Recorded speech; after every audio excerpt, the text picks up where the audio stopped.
What if I told you that the weakest student in the entire academy would end up dominating a beast so powerful that even elite fighters would run in terror? That a guy who couldn't afford basic supplements would break every record in the book? Well, buckle up, because today's story is absolutely insane. Picture this. It's exam day at the academy, and everyone's flexing with their fancy stimulants they bought from the teacher. Everyone except our main character, Joe Chen. Why? Because he's completely broke. Zero cash. Nada. When the test begins, students are barely scraping by with 30 pull-ups using magical wrist weights. They're sweating, struggling, giving it everything they've got. Then it's Joe's turn. The teacher, bitter about losing that stimulant money, decides to be petty and cranks up the weight on those magical bracelets to absolutely insane levels. But here's where it gets. Crazy Joe doesn't just survive. He casually pumps out 100 pull-ups like it's a warm-up session, leaving everyone's jaws on the floor.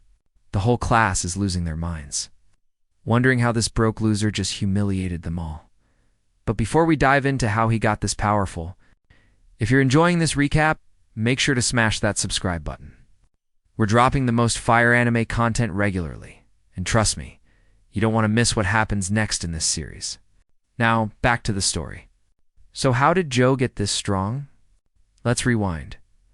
Joe Chen was a bottom-tier ranker drowning in crippling debt. Desperate and out of options, he attempted to summon a demon that could make him rich and powerful. Spoiler alert, that's not how deals with devils work. A lightning bolt strikes him down, ending his pathetic existence on the spot. But death isn't the end. Joe wakes up with a splitting headache, staring at his own reflection, except it's not really his face. There's a massive white tree in the sky, and a mysterious, demonic book floating in front of him, offering 3 wishes at first. Joe thinks he's the protagonist of some isekai story with a cheat code goldmine. With big brain energy, he boldly asks for 10 wishes as his first request. The demonic book gets excited, but not for the reason Joe expects. It transforms into its true, terrifying form and reveals the horrifying truth. Joe's soul has entered someone else's body, and he devoured the original owner's soul. He's supposed to fulfill a contract or suffer endless hellish punishment. The demon literally sets Joe on fire to prove a point. As Joe screams in agony, he realizes something crucial from his corporate background. If the punishment makes it impossible to fulfill the contract, then it doesn't count as breach of contract. This catches the demon's attention. After some tense negotiation that nearly ends with Joe becoming Demon Barbecue, they strike a deal. Joe must achieve just 1 of 1,000 wishes. His soul hangs in the balance, but at least he's alive. For now, Rock Bottom Joe stumbles back to his apartment, looking like he fought a pack of wild dogs and lost. The place is a dump. Then he finds a debt note signed in blood, before he can process this nightmare.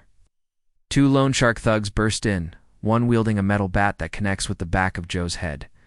They're looking for his mother, and they're not being polite about it. The blonde thug starts trashing Joe's mom, calling her stupid for working herself to death to pay off her deadbeat son's debts. That's when something snaps. Joe remembers a childhood memory, his mother promising that even if the whole world collapsed, she'd always be there for him. Fueled by pure rage, Joe throws a lightning-fast punch that sends the blonde thug flying across the room. His face gets absolutely demolished. The other thugs realize this ear-rank loser just had some kind of breakthrough in real time. Joe's cold stare freezes them in place. When they try to attack, he moves like he's in bullet time, dodging effortlessly and delivering devastating counters. One by one, they're sent flying. The remaining thug begs for mercy. Revealing they're working for a loan shark named Linyu, Joe tells them to relay a message. He'll pay the debt in due time. So back off. After the thugs leave, Joe asks if the demon is watching. Goldfinger, the demon book, appears. Surprised Joe could sense his presence. Joe realizes he was using the demon's power during that fight. It could literally kill him if he overdoes it. The demon warns him bluntly that power is dangerous, and Joe's nowhere near strong enough to wield it freely. For now, he needs to get stronger through rewards and missions. Joe's disappointed, but then he checks his phone and his blood runs cold. His sister texted him days ago. Their mother has fallen into a coma. Hospital. Heartbreak Joe rushes to the hospital and finds his sister hunched over their mother's bedside. The woman in the bed barely looks alive, worked to the bone, paying off his debts. When Joe apologizes for being late, his sister explodes. She's heard every excuse before: training, summoning demons, all his lies. Their mother nearly died because she ran out of money to pay his hospital bills after covering his endless debt. His sister hands him a card with 6 months of expenses and delivers the killing blow. "You're dead to me." Outside the hospital, Goldfinger asks why those words hurt so much. Joe admits his sister reminded him of his own past mistakes. The demon tells him not to let emotions delay the plan. Joe asks if getting stronger will solve his problems. The demon confirms it will if he proves he has what it takes. With that, Joe's training arc officially begins. After some hardcore training and research, Joe learns the basics of this world. People with abilities are called oracles. There are 6. Ranks from E to A. Leveling up requires massive effort and expensive supplements. The world is divided into 5 layers. Based on rank, Joe's in the outermost zone with all the other ear-rank trash. At school, he's hit by a booger from a Neanderthal bully who thinks Joe looks too weak to be worth anything. But before things escalate, the teacher arrives. Later, the school's strongest student confronts Joe, mocking him for having good test scores but being weak. Joe calmly catches the bully's punch mid-swing and twists his wrist. Asking if he's done yapping yet, the coach interrupts before things get violent and announces it's time for physical testing. Coach Gigie starts plugging his miracle supplements like a TV infomercial host, promising they'll help students pass the upcoming tournament and get into elite academies. Students who bought the supplements perform better, not because the supplements work, but because the coach literally changes their scores. The class rep manages only 25 pull-ups, but gets bumped to 35 because she bought 2 bottles. Joe realizes this is pure corruption. Buy the supplements or risk expulsion when it's Joe's turn. The coach, furious that Joe didn't buy anything, decides to make an example of him. He secretly increases the weight on the magical wrist guards, expecting Joe to fail miserably.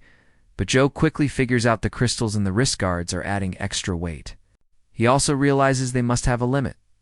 Then he just starts pumping out reps. 50, 75, 100. The crowd goes absolutely wild, terrified that students won't need his sketchy supplements anymore. But then a devilish smile crosses his face. He has a nasty plan for our hero. The principal is having a terrible day. The school is underfunded, barely scraping by, and the government just canceled their second-tier events. All funding is being funneled to top schools. Then Coach Gigia walks in with a list of students he claims will become elite oracles, except they're all barely first tier. But there's one student, he says, who's unfit to become an oracle. Meanwhile, Joe is on his way to the principal's office when suddenly flames burst in front of him. The demon appears, thrilled that a triggered wish has appeared. He needs Joe to track down a specific object. Inside the office, the principal cuts straight to it. He tells Joe to quit. Being an oracle costs too much money and Joe's broke. He's even willing to refund the tuition. Joe glances at a black crystal on the shelf. That's the object the demon wants. He realizes he needs to stay in school no matter what, so he makes a bold request.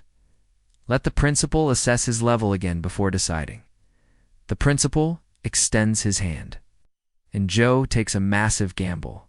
He asks the demon for the borrow power skill.